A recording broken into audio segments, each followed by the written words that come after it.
کلام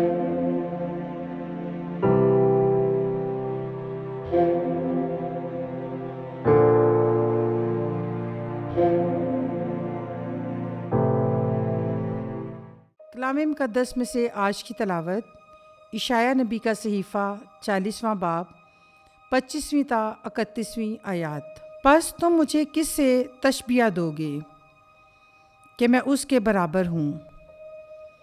یہ قدوس کا فرمان ہے۔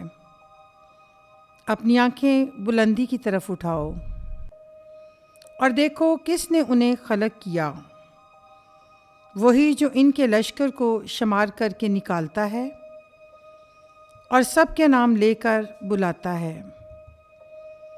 اس کی قدرت کی عظمت اور اس کی قوت کی شدت کے باعث کوئی گم نہیں ہوتا۔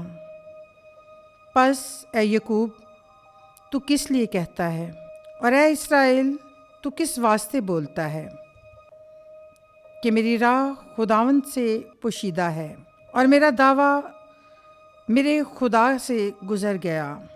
کیا تو نے نہیں جانا، کیا تو نے نہیں سنا کہ خدائے قیوم یعنی خداوند اور زمین کی حدود کا خالق تھکتا نہیں، وہ مان نہیں ہوتا، اس کی حکمت ادراک سے باہر ہے۔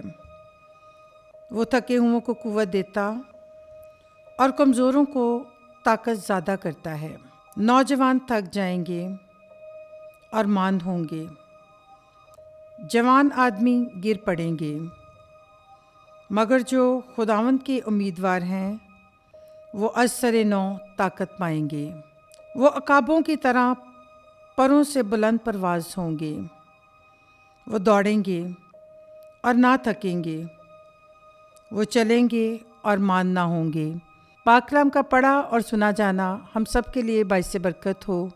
خدا کا شکر ہو۔